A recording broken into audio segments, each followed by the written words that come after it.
Hi, Brilliant! So, for today's mini vlog ay wala akong ganap talaga today. Pero, naisipan ko na mag-shoot dito sa bahay. Kaya, andito si Miss Paul, siya yung magme-makeup sa akin. And si Miss Valerie, siya naman yung mag-hair sa akin.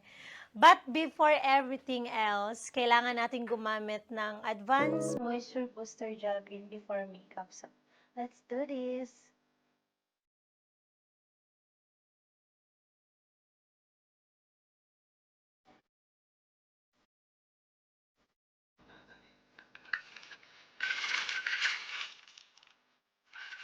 At syempre, kung gusto mo na rin lang maging fresh, kailangan naka-aloe vera.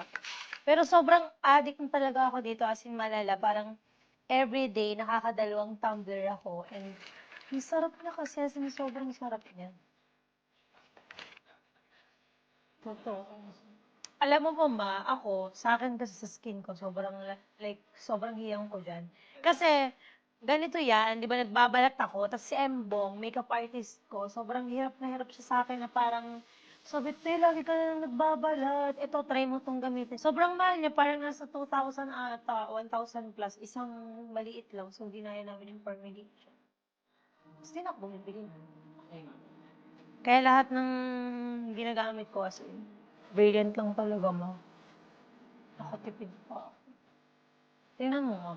Yan ang gamitin mo para kahit nagbabalat ka makalabas ka.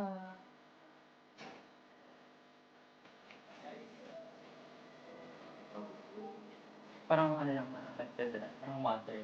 Oo, ganun lang siya. Pero nakakalambot siya. Kaya ang tawag sa kanya, hydrator. Para siyang pumapasok sa inner layer, tapos matutuyo yung labas.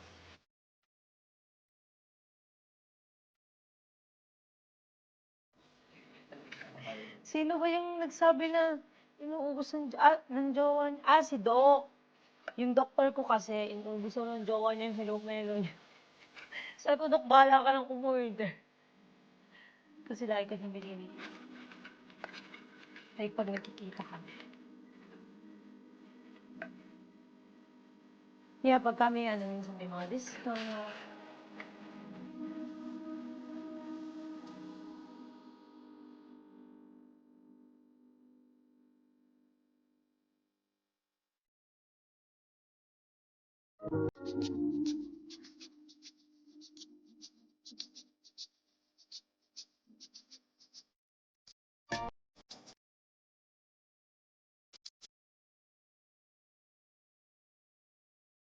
So guys, tapos na ang ating makeup and ready to shoot na tayo. Pero yan po yung look and effect kapag gumamit ka talaga ng ating Advanced Moisture Booster Gel Cream. Talagang kumakapit yung makeup and at the same time, ang ganda talaga ng laman.